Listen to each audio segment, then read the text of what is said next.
Romans 5:17, and it reads, "Therefore, if anyone is in Christ, he is a new creation. All things have passed away. Behold, all things have become new." Thank you.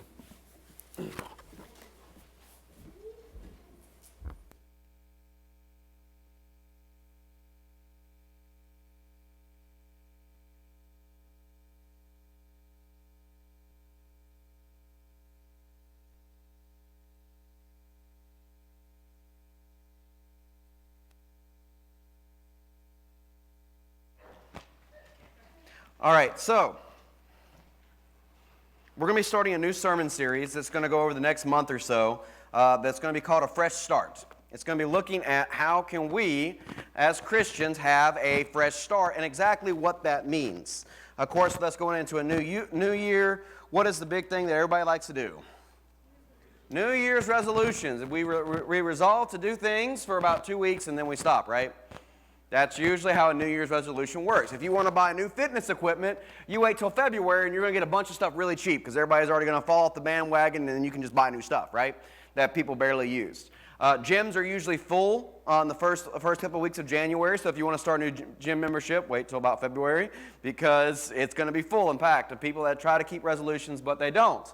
And of course we know a good reason a lot of people have a hard time keeping resolutions is simply because, well, they don't have specific goals. They say, I want to be healthier, or I want to lose weight, and they don't make the commitment to do that. Well, we're going to be talking more about than just losing some weight, because, I can stand to lose some weight, but we're going to be talking about a completely new you that is not just a chiseling down and looking better, but a whole new you. And that's what we're going to be looking at this morning as we talk about our scripture today. As Amy has already shared, our story starts off with a man who was considered to be a wise man and a teacher in Israel, came to Jesus at night and asked Jesus about what's he about? What is this whole thing? How can we have new life? And Jesus said that you must be what? Born again. And Nicodemus, I think he's kind of like me. It's like, you're crazy, because he thinks literally of this. It's like, how can I enter into my mother's womb a second time?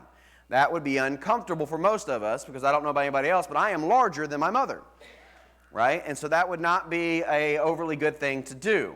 And of course, you don't grow young like Benjamin Button and start off old and then start getting younger and younger and younger. That's just not the way things work. So we have to understand what is going on here and what he's talking about. And Paul, in 2 Corinthians, gives us some guidance, and that's what we're going to be looking at this morning. So go ahead and turn into 2 Corinthians chapter 5, and we're going to begin in verse 12. 2 Corinthians chapter 5, beginning in verse 12. I'll give you just a moment or two to go ahead and turn there.